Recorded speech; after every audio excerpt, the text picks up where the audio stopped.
Welcome to one more mini vlog. Afternoon lunch కోసం బెండకాయలు అయితే కట్ చేసి ఉంచాను. ఆ తర్వాత షన్వికి మార్నింగ్ స్నాక్ గా ఇవాళ స్ట్రాబెర్రీ ఇచ్చాను. అయితే షన్వి హోల్ ఫ్రూట్ ఇస్తుంటే తింటలేదు, అందుకని కట్ చేసి ఇస్తున్నాను. అలా ఇస్తేనే తింటుంది ఇష్టంగా. ఇంకా తర్వాత లంచ్ ప్రిపరేషన్స్ అయితే కంటిన్యూ అవుతూ ఉన్నాయి. బెండకాయ ఫ్రై అలాగే పెసరపప్పు చారు బాగుంటుంది కదా కాంబినేషన్. ఫస్ట్ అయితే చారు పెట్టేశాను పొయ్యి మీద, బెండకాయలు ఆరపెట్టాను కదా, ఇంకా ఆ తర్వాత వాటిని తాలింపేసి ఫ్రై చేశాను. ఇంకా కర్రీస్ అవుతూ ఉన్నాయి, మధ్యలో కీర కట్ చేసుకొని తింటూ ఉన్నాను. ఇంకా ఫైనల్ గా కర్రీస్ అయితే రెడీ అయిపోయినాయి. పెసరపప్పు చారు బెండకాయ ఫ్రై బాగుంటుంది, అలాగే దొండకాయ ఫ్రై కూడా బాగుంటుంది కదా పెసరపప్పు చారులోకి.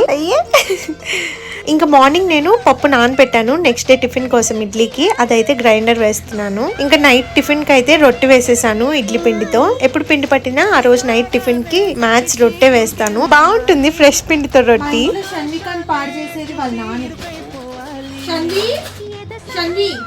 ఇవన్నీ ఎందుకు ఇలా తీసి పడేసావు వాటిలో?